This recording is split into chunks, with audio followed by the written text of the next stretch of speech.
The Gimbal Labs and Locke's book club. We are discussing Emergent strategy in this session, and we will be starting with a little activity, 10-minute activity to kick things off. And I am ready whenever the rest of you are. So should I keep going, or do you have anything to say in between, anyone? No? Okay. So many questions about what's happening here.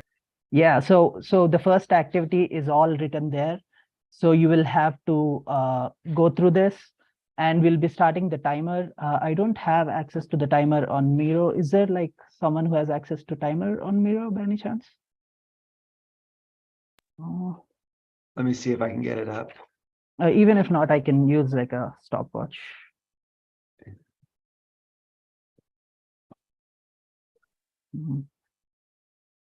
You said 5 minutes? 10 minutes for the activity and 5 minutes for reflections. Okay. Yep, this is ready to go. All right, perfect. So if everyone is on the Miro board, I will stop sharing this and I will start sharing the Discord link. Oh, sorry. I'll start sharing my screen again. I'll just put Discord on there. And it is down to you to give me prompts and make the changes. You can read it, you can organize it however you want, and your timer starts now.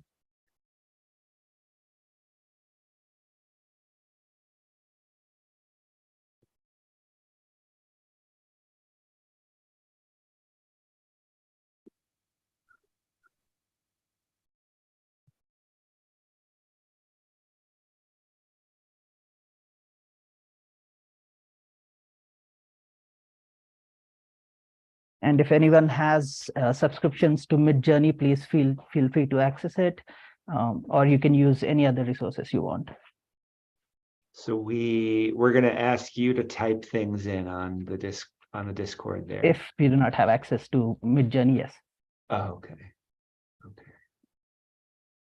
This is the image. Remove.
Is the goal to make the cat look exactly the same except remove a leg? So I cannot answer questions. That's all up to you to decide. All right. Then I suggest we just use Photoshop and just airbrush that shit out.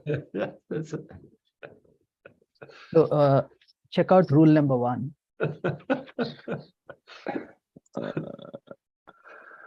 I can do it real slow.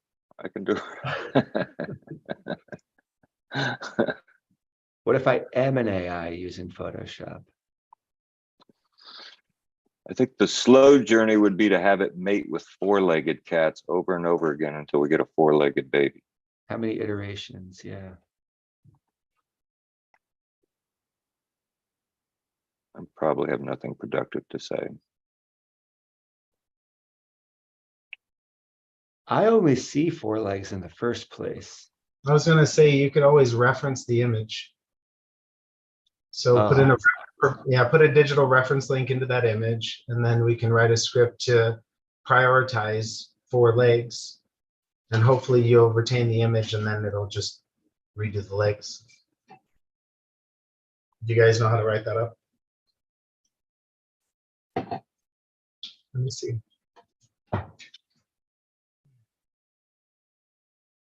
I'll put the image link in chat. And there is, if you guys go to the docs on Midjourney, there's all these cool tricks you can do. And one of them is your ability to reference a core image. I'm sure I'm talking to a crowd that already knows this, right? But here's the link to that image on the Miro board. If you grab that link, and let me make sure I've got the statement correct. Just to make life easier for you, I already uploaded the image on Discord, so I can directly use the link from here. Perfect. Even better. Okay. So now we're at least using that as a reference image. So now at least we're producing or looking at the right thing altogether.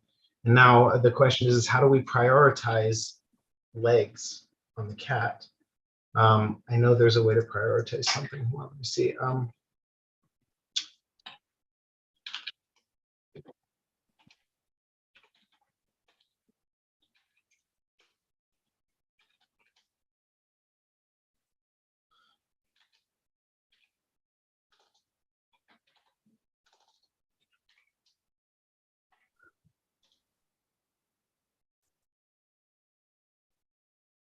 Is that a five-legged cat? I feel like I could debate that. I feel like it's okay. Well, okay, right.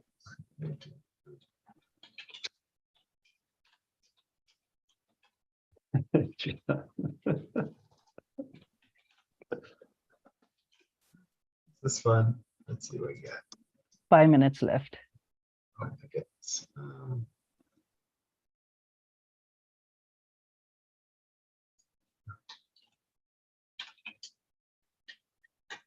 And so Midjourney allows you to take an existing image and it has some commands for adjusting that image or like starting from there and Yeah, it's called a reference image, I believe.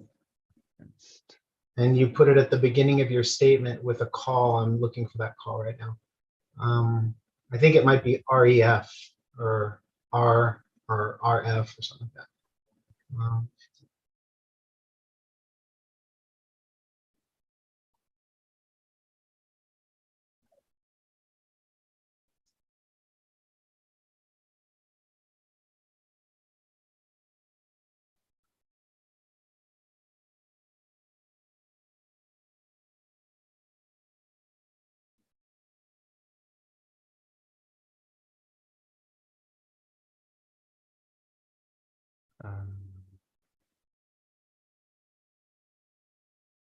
you can type prompt and then the image URL, and then you can add different. There it is.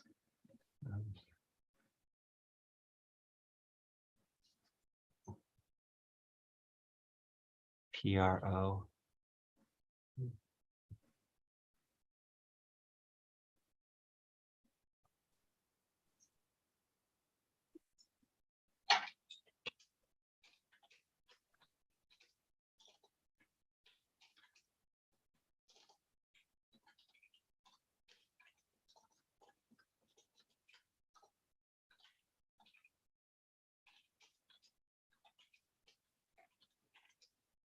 Given that we're at the 3-minute mark, depending on server load,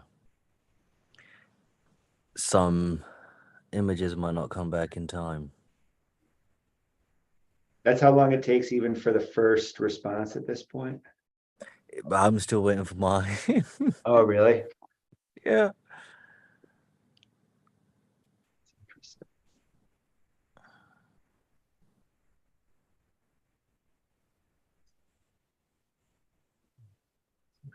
Just do it.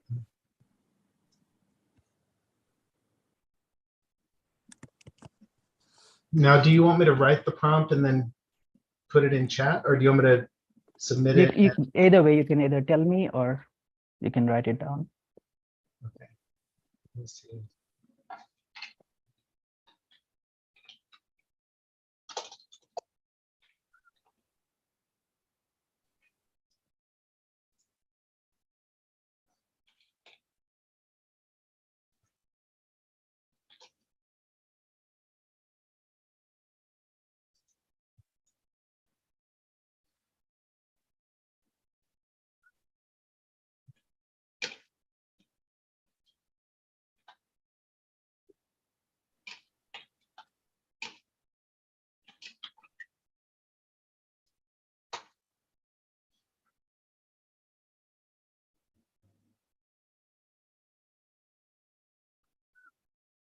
I guess one of the clues is in the file name, Gula the 5. So whoever earlier on was asking whether it's 5-legged.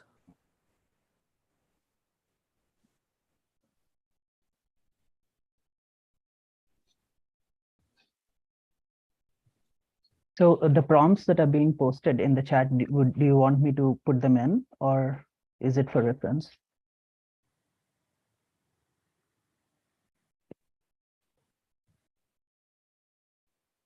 I'd like to see a try on one of them. Mm. I just want to see you guys stop torturing the cat. What happened when I was away? That's 10 seconds left. Oh no, my image isn't even done yet. I dropped my prompt in mid-journey and I'm waiting to start. It's still faster than compiling Nix for the first. And time is done. Okay, awesome. So now we can jump back onto the Miro, and you can remove the these blocks, and you can start filling in the answers. We have 5 minutes. I'll keep a timer for that as well.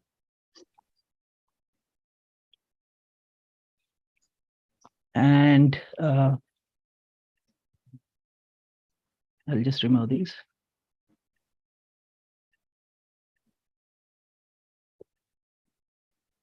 Now you can start answering the questions, and your time starts now.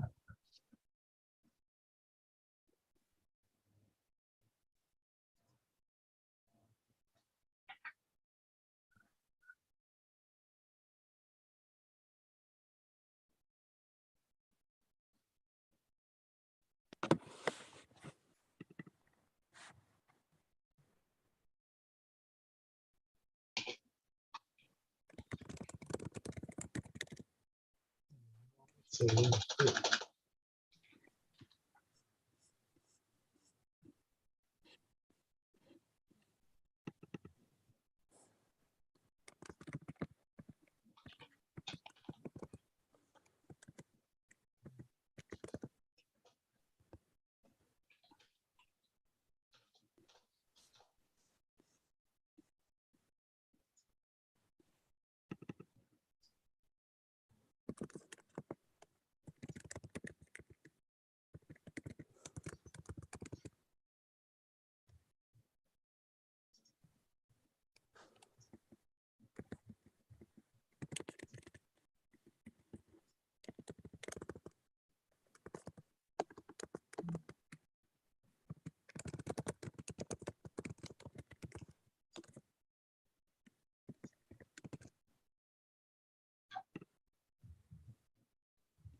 Yeah, this is hilarious. Dad was just trying to buy this ticket. Richard says I'm completely lost. What were we trying to do? It was a four-legged cat to start with. Yeah, I got quite confused as well, given that, yeah, my history with Midjourney was not all that well I guess it traveled. doesn't help that I've never heard of Midjourney before. I've no idea what it is. I'd already interacted with a bot, apparently, but then our conversation had nothing in it, so I was starting from scratch. Even the initial, /imagine command, like, evaporated from my mind. I think something's wrong with my mid-journey. It still says it's waiting to start. Mine hasn't even said that. Oh wow. Maybe we could go to Stable Diffusion or Dolly. Yeah, Dali, probably. Does the art look different on each of those?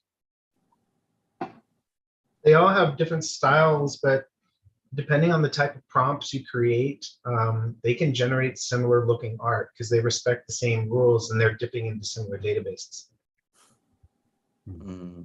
I just like Midjourney's docs because you can really do like a lot of reflections. You can use reference images. You can get a private Discord and like you don't have to worry about the whole feed going through. You can just do your own images that way.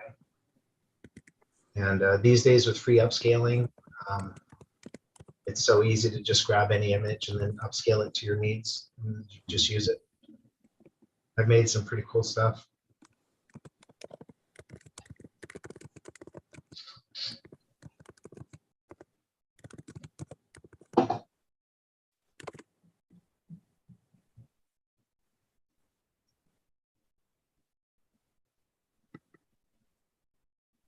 It's never taken this long.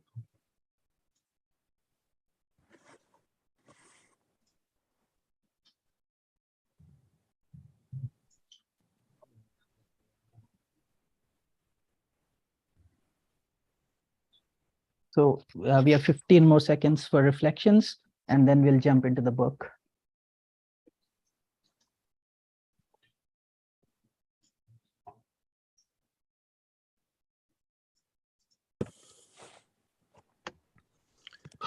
Does that mean you're not going to show us the solution to the problem? There isn't a solution, or there isn't a solution that I know. And the problem was not about solving the problem at all anyway. So, and the idea of the cat was that I wanted to see if you'd figure out which leg you would want to remove. The question was brought up, but I don't know how you reached consensus on that. There are a couple of quotes I put from the book in the middle section, but you can also put in quotes and learnings from either the activity or the book, and we can start discussing it right now.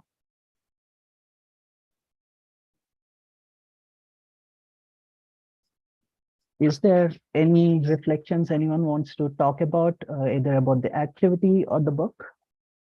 Anything Did that comes to anyone's mind? image actually generate? No, I had an error on my link. It said it needed a direct link to the image. Can somebody provide me a direct link to the image that I can submit? Yeah, direct link to the image. Let me see. So I'm assuming that no one else's image actually generated. We're gonna get something. Yeah. Let's try at least. Let's see. Okay, that's the image?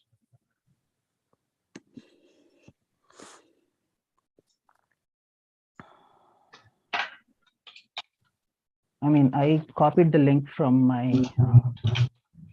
from Discord. I don't know if that's the direct link it's asking for, or if it's the IPFS. So I know where it stores. Matthias, AI is your domain. You have no excuse. Where's your image? You should be dominating at this. I had lunch. I had lunch. It was great entertainment for me. So thank you, Harshula, for this for sure. exercise. See if it accepts that request or that image. But I do want to get the conversation back to one thing. What next? Now that we are almost at the end of the book, so we are like a bunch of people here. So what do you think is next? I'd really like to see what you all think about that. Well, one observation that I would like to share is that we are really not at the end of the book. And actually, the majority of my bookmarks are in the later halves. Not too much conversations. Oh, there's a little bit, but when talking about tools and tools for emergent strategy facilitation, right? That is rich in great insights. I'm not sure if that's a good topic for the discussion, if you just want to add another week, for example, or not. But that's where I derived a lot of value from as well. Fair enough, fair enough. In that case, I think we might have to add it up here in the timetable section, because I saw that the last one being this, and so I assumed this might be the last one.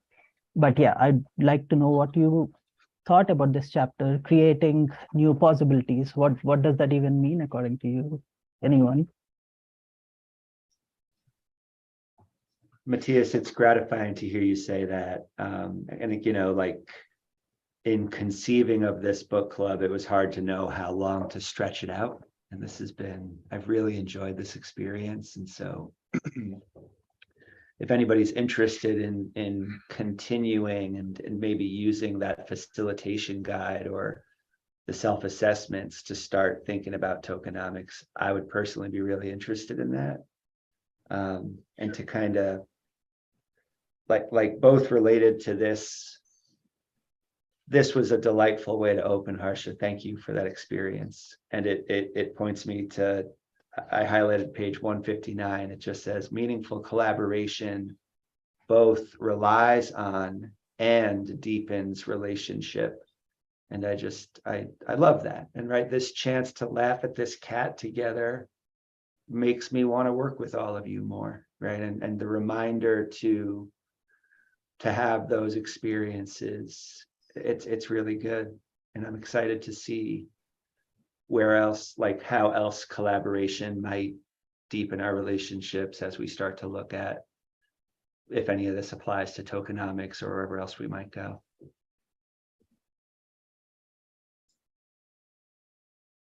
Matthias has written some things. Do you want to talk about it, Matthias?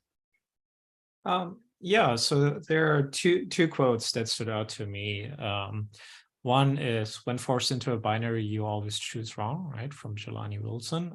That is something that my music teacher during middle and high school always said.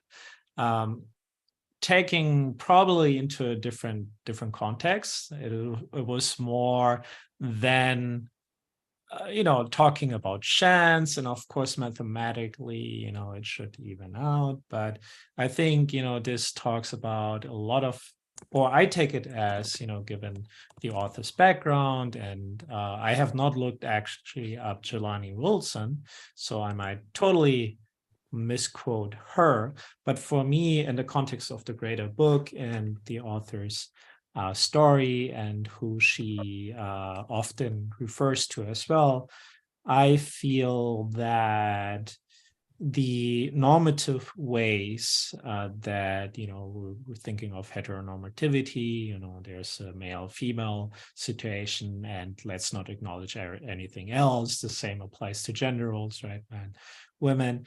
It often speaks to again, also to kind of like a black and white view, a very, very stark contrasts, and you are missing nuances. You're missing numerical minority views. You are missing a lot of, just something that might not be considered mainstream, right? And if you are essentially almost taking a utilitarian role or view, I feel that this quote might be a criticism towards that view. So that's something that I think is interesting to think about.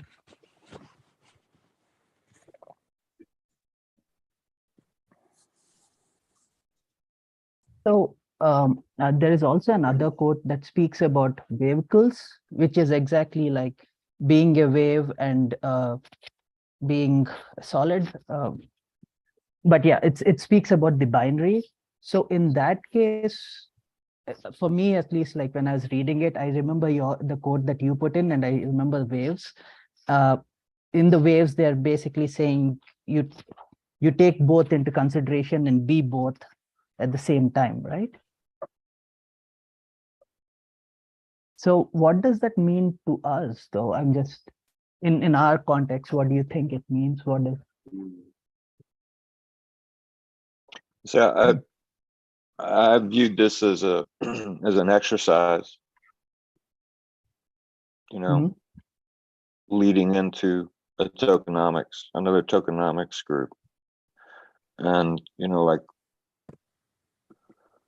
with what you said, and with what Matthias just said, like what I've noticed in my personal life is you know, where things changed for me, and I stopped being driven by my stress, right? Because I realized that stress was self-created, you know, and so I got real first principled about it. And so, like, all right, you know, it's Wednesday afternoon, it's 2:33. What is it I actually have to do? What do I have to do? Not just what am I compelled to do, but what do I have to do? And when I, you know, it was shocking to me when I started asking myself that question regularly, because I usually came back with nothing, right? I don't really have to do anything. And then that was really great for me, but it was also very paralyzing for me, you know, because then the next question is, well, then what do you want to do? You know, and I want to do all kinds of things, you know, like I want to be a cowboy, and I want to drive fast cars, and I want to do a lot of things, you know. And so then for me, that's been the most difficult thing about my life, is, you know, really deciding, what do I want to do?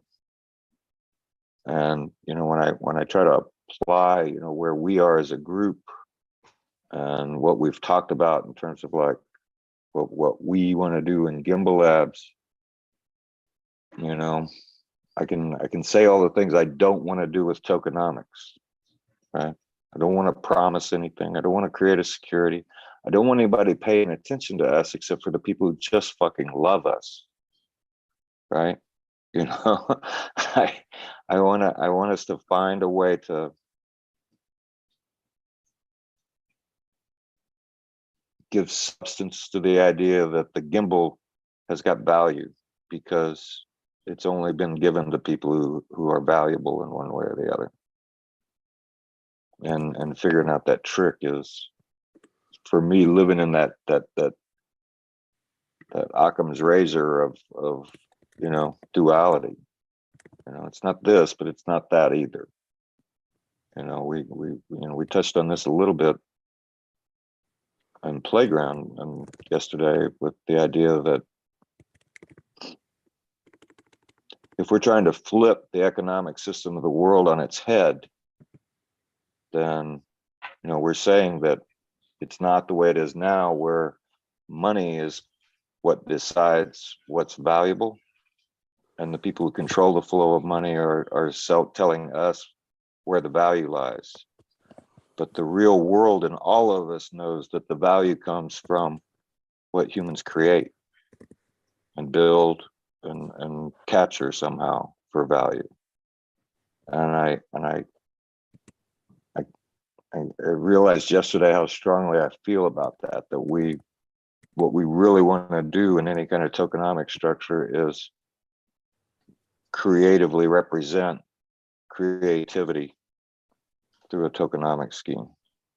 And that creativity is defined by, you know, creating value, you know, and then finding a way to apply a token to it. I don't know if that made any sense.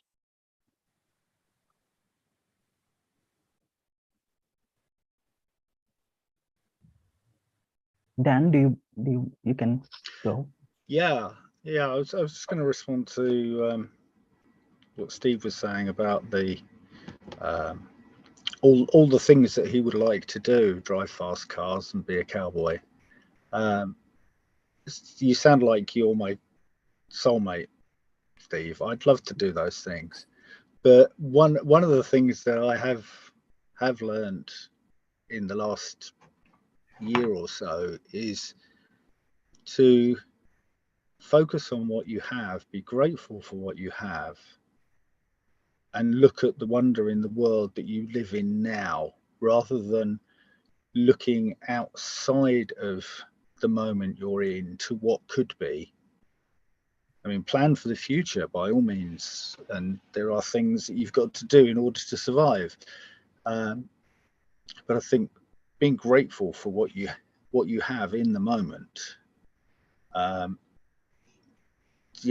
You don't have stresses, because you just are. And the more appreciative you are of what you have right now, the less you're concerned about all the other things that are going on in the world. I'm Yeah, going to stop there.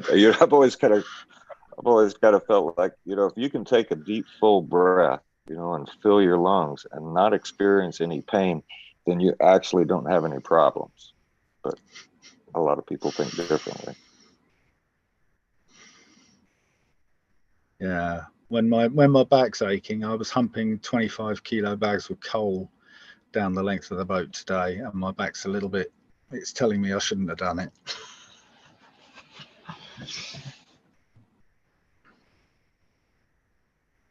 Go for it, eh?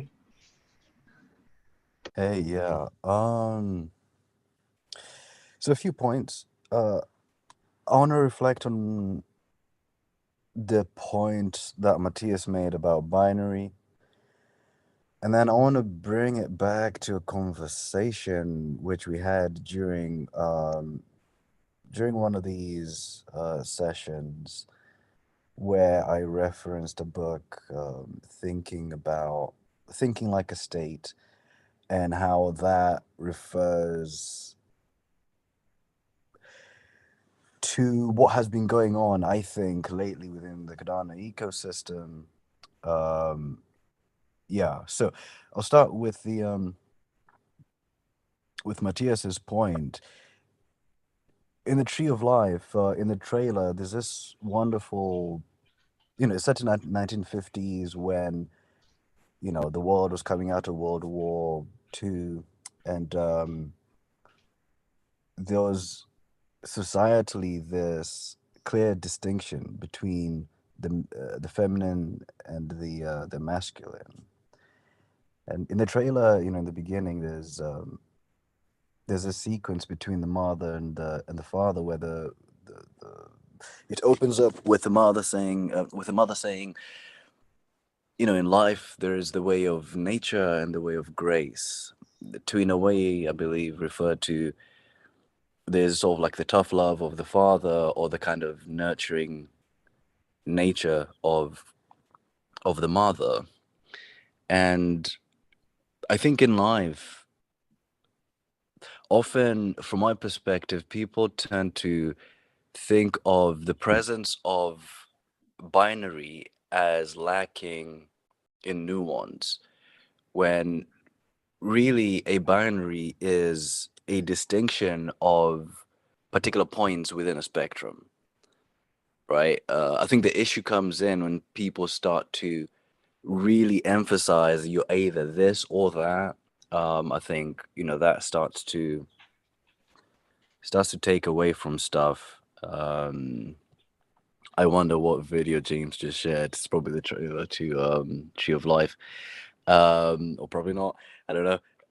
Yeah. So, yeah, to me, this idea of binary is actually really helpful because within reality, it's important to have a point to anchor, right? And so, you know, whether it's light or darkness, or male or female, input or output, you know, I find that in those existing, that's a great starting point, which does not negate or does not eradicate all the beautiful nuance that exists in the middle. If anything, it creates, it affords space, sort of the environment and resources for all of that beauty to happen in the middle.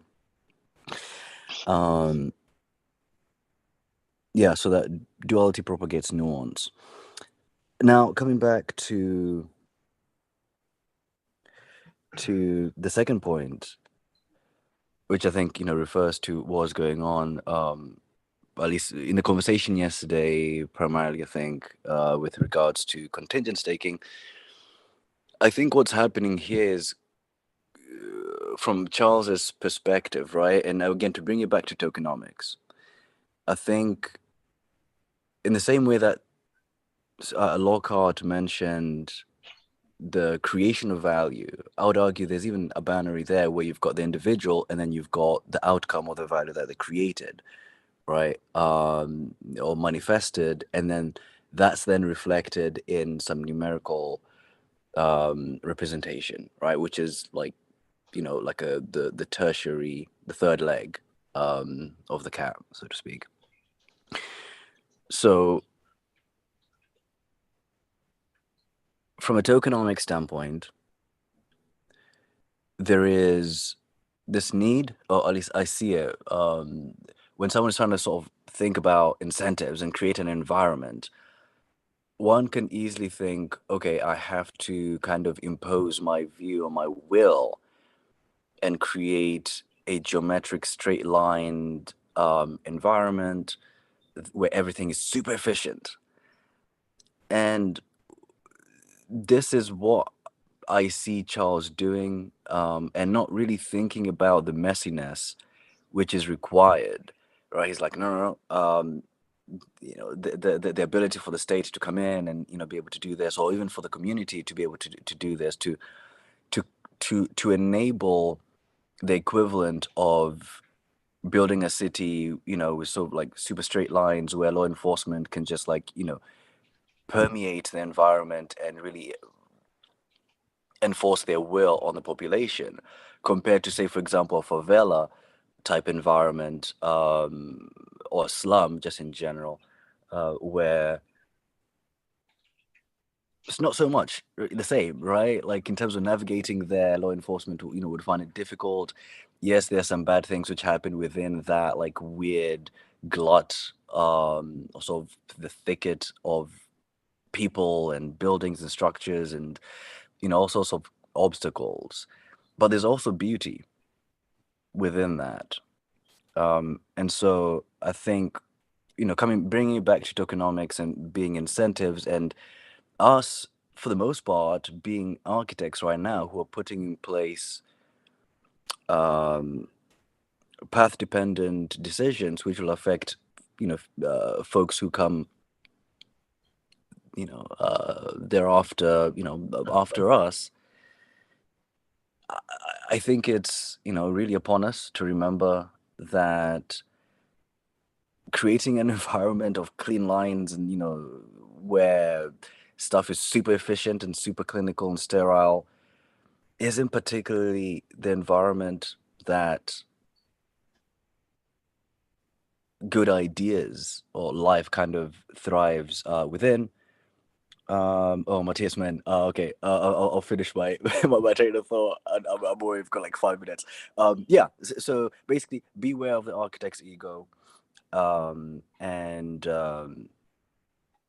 yeah, because it's important to, yes, create efficiency and sort of clean lines, but also squiggly lines and just the mess is super important as well.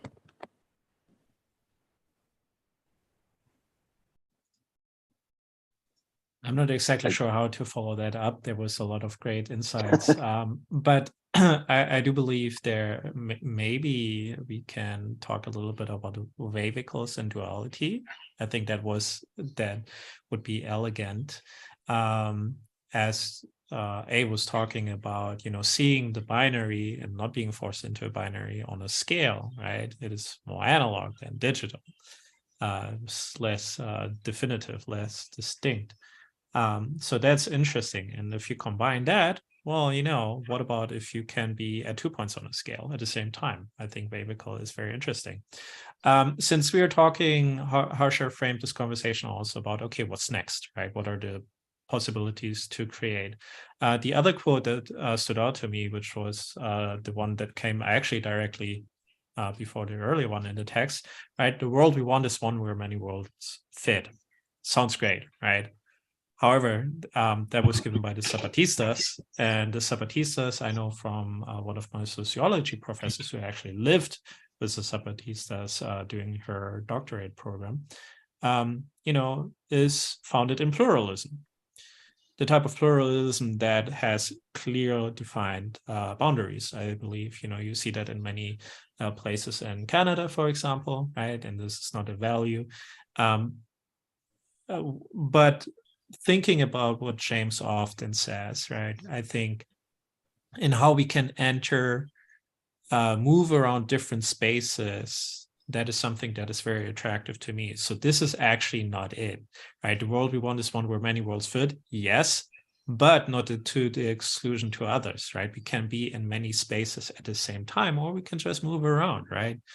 And I think that is something that's very interesting. And I think the other thing that A mentioned, also I spoke to, I think the chaotic fertile reality that is up here in the first quote, that is very interesting. But yeah, I would love to hear Harsha's thoughts on the whole vehicle and duality.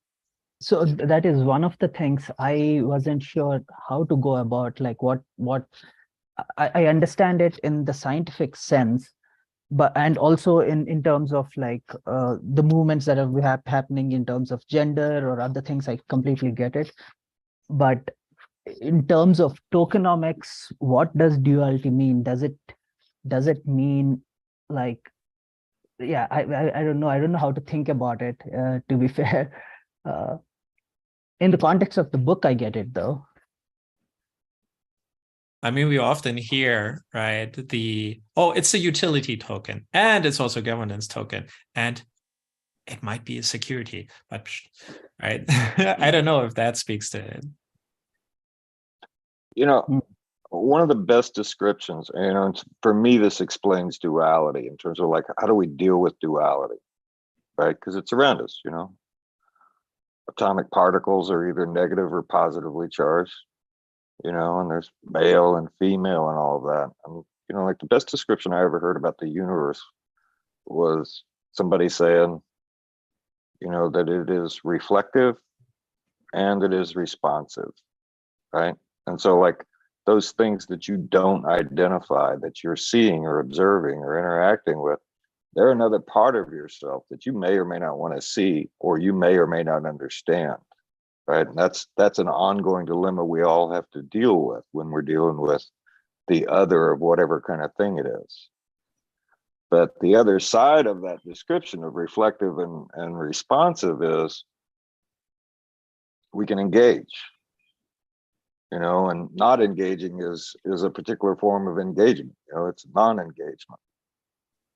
But if we embrace the responsiveness of reality, you know, this kind of, I think can be, I mean, it's what blockchain tries to do, right? You know, in its pure form, in its idealistic form, it's incentivizing, but it's not just, you know, for us, you know, most of us that hang out in Gimbal Labs, it's not just about monetary. It's like, how do we get people to want to come in? How do we get people to want to try to figure out their own issues with bringing their world into the blockchain? You know, and how can we help them? How can we create templates that make it easy for them? And that's, to me, that's our attempt to engage with the responsiveness as we deal with the issues of, you know, what's being reflected back to us, you know, good and bad. And you know, and it's all really tricky, but you know, it's kind of exciting because, I mean, what else have you got to do? I mean, you know, you got to take care of your kids, you got to love your wife and feed the cat and dog. But in the world, what else do we have to do except try these things and try to be smarter than what we've had demonstrated before us?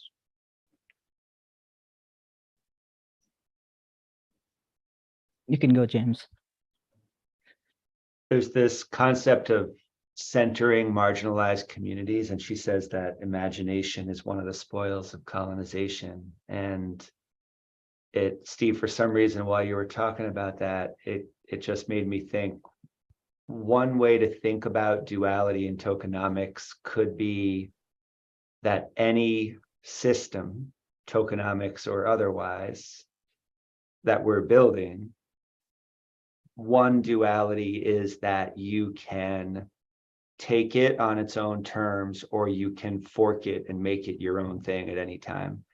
And that's really exciting to me. Anything we build, I want people who want to opt into a system to go with that, but also to recognize, you know, that, hey, this is yours if you want it to make your own. And you know, these network state ideas keep coming up. Like a network state has to be forkable. That's one of the core concepts. And that's not to say that we want to create communities where we say, oh, you don't like it, fork it, right? That's not the message. If you care about this community and want to help refine it, the message should be, here's how. But you are always welcome to take this and make it your own. I would love to achieve that loud and clear with whatever we end up doing. Hey, Nice. we are almost time. So if after you say whatever you have to say, could you also like cover the next elegant steps? Or we can all discuss the next elegant steps if that's Yeah. something that you guys want to do. I like what Nori just shared in the chat. The ability to rage quit is important, I think. Yeah. Yeah, no, I just want to speak to this duality idea. And so Mix and I have been talking about, from a technical standpoint, this idea of minting and burning, right? And sort of creating, or he's been, thinking about this idea of like a tug of war, where you can have sort of minting and creating of an asset happening simultaneously. And what that got me thinking, or that sort of linked to some ideas that I've had about just fundamental ideas about economics, and as I've been sort of educating myself about the theory of value, or different theories of value, theories of labor, etc. I was sort of drawn to this idea of deflation and inflation, and I think trying to express those two things within one thing, to me, I think is really interesting, right? To have this sort of tug of war of, say, an asset which is part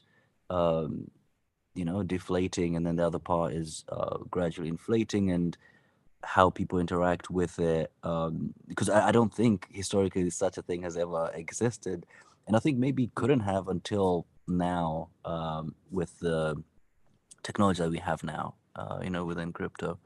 So yeah, I just want to share that. I think within tokenomics there could be an idea there. Yeah, now with regards to the elegant next steps, yeah, what are people's thoughts? I suppose I'm looking forward to tomorrow's conversation, because at least for me, there will be some sort of sense of finality with regards to how I'm just, going back to what Steve said about time, right? Steve and I have been talking about time as well. Yeah, I just kind of, in my mind, I'm like, okay, at this point in time, this particular chapter of this commitment, comes to a close, kind of thing. But yeah, I'm interested to hear what other people's thoughts are.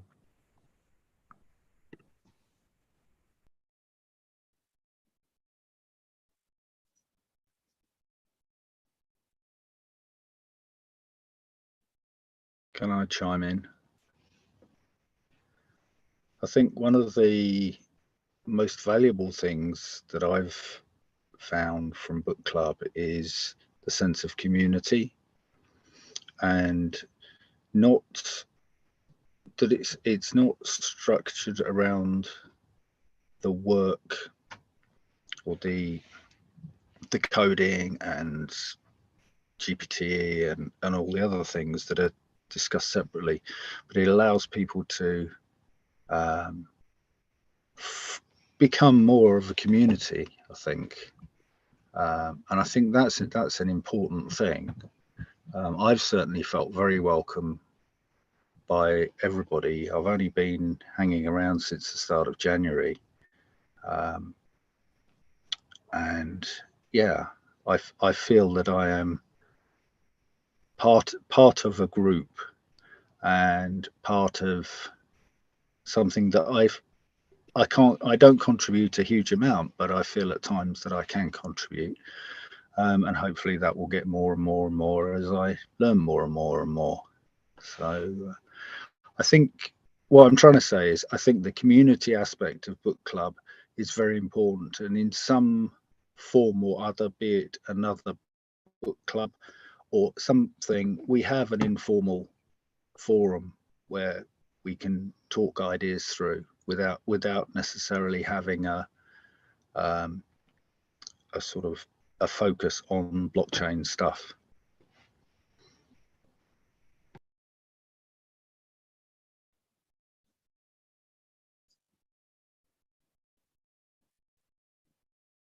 I thought someone lifted their hand.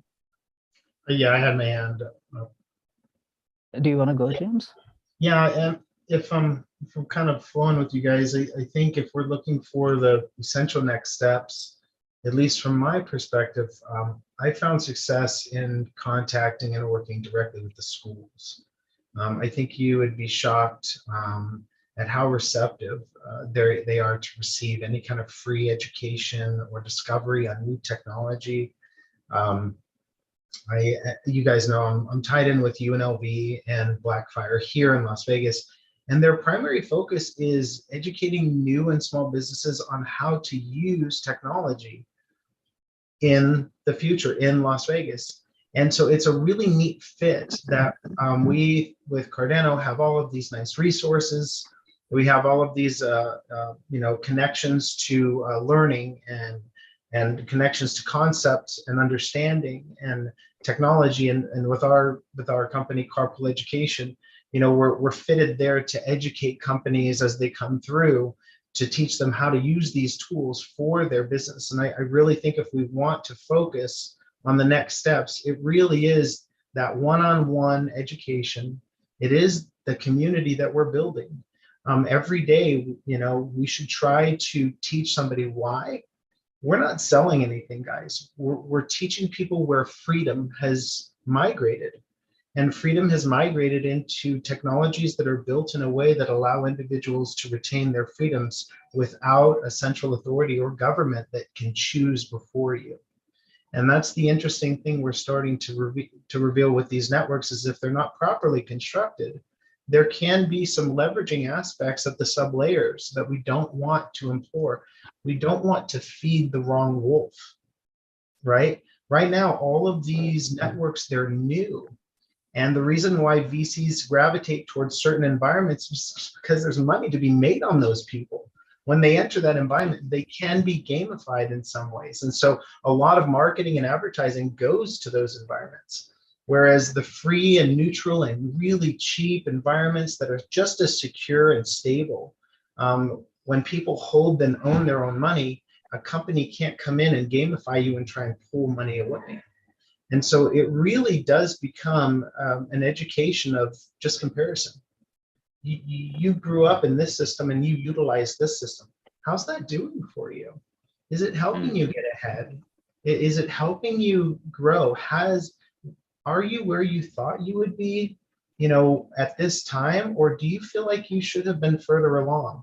Have you ever investigated the reasons why?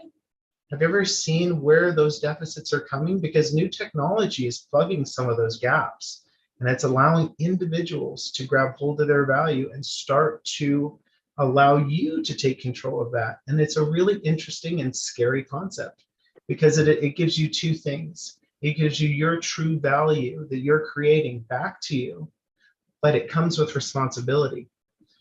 If you don't want to be taken advantage of, there's certain things that you're going to have to learn in this world, and they're new and they're scary, but it's just like when the internet came out, nobody knew where the @ sign was, and nobody knew how to send an email, but we dug in because it was new technology. We knew it was where we were going. It's what we had to do.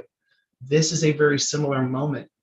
And all we have to do is dig in a little bit, learn how this technology works, learn how it empowers us. And that really sparks a fire in a lot of people to share that, because we all kind of feel a little bit disenfranchised in some ways. We all feel like we could be doing better. And when you offer tools that clearly yield that, people are interested. Go for it, eh? Yeah, thank you. In respect of everyone's time, obviously we're now 3 minutes after. I'll just like to quickly go back to, I suppose, in conclusion, to build on James's point. The idea of us getting, well, both Jameses, the idea of us getting this wrong comes at quite a cost. And so one idea that I've added to this ticket, you don't need to bring up on screen, or maybe you can for those watching later on. Some of these terms might not be all that familiar, but underneath the wavicle and duality, I've added latent space representation, interpolation slash extrapolation.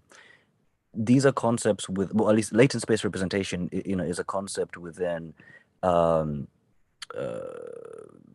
suppose, within AI, so to speak, that represents a middle state, right? So you've got the beginning and the end. So, for example, if you have a representation which is going from a cup to a donut, all the stages in the middle, the possibilities of that morphing are what is referred to as latent space.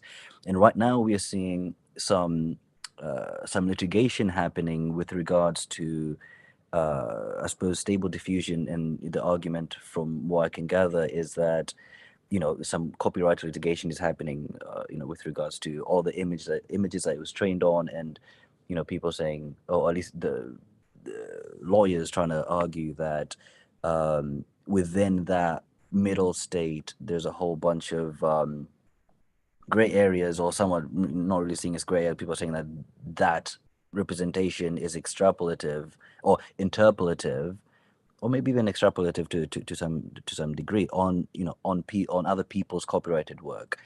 So the reason why I bring this up is, obviously, yeah, it has a reference directly to laws which are being created or thought about.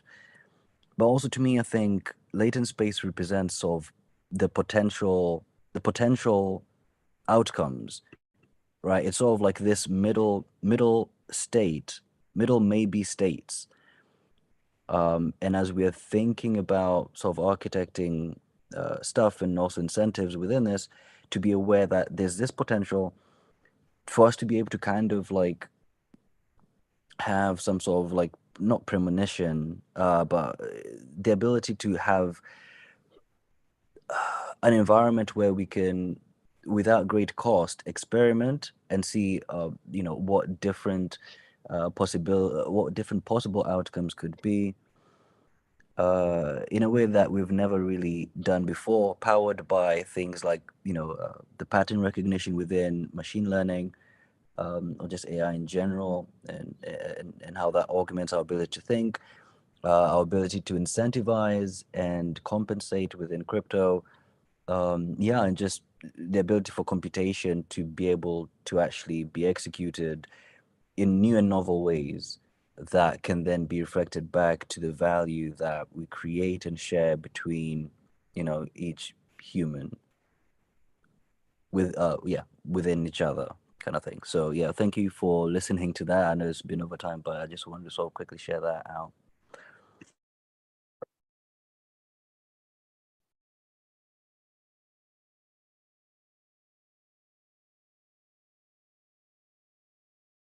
Yeah, I watched half of Charles' video from yesterday where he's talking about Voltaire. And I stopped because it just started making me feel bad. Because I really felt like the the scope of how they are implementing Voltaire is too much. It's unnecessary for the technology. I don't know that I can articulate why I feel that way, but it was like this could have been a lot leaner, right? What the ambition of it is going to be its downfall. I just felt really terrible after, and maybe I should have finished the video, but it was just like, God. I don't know if anybody else feels it. I go back and forth on Voltaire. I go back and forth on gold governance, because I feel like, You know, and maybe I'm too much of a libertarian / anarchist, you know, but I just want to see something running that nobody can keep me from connecting to. That's all I really want. I think that's all the world really needs. You know, it's just a constantly running tool like this.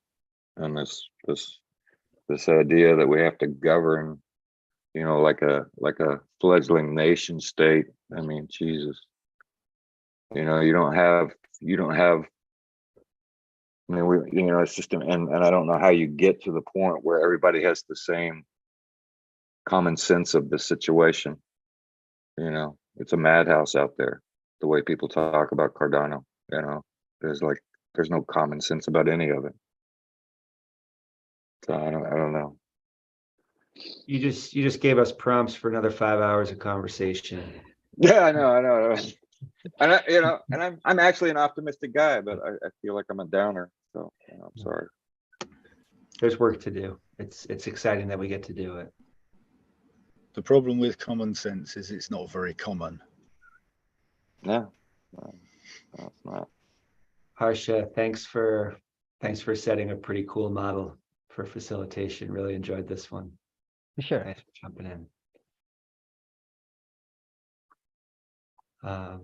Cool. Hey, I'll miss book club tomorrow, but we got Harsha on the agenda again tomorrow as facilitator. So I'll be looking forward to catching up with the recording, or at least a debrief. Thanks all for this. See you soon. you.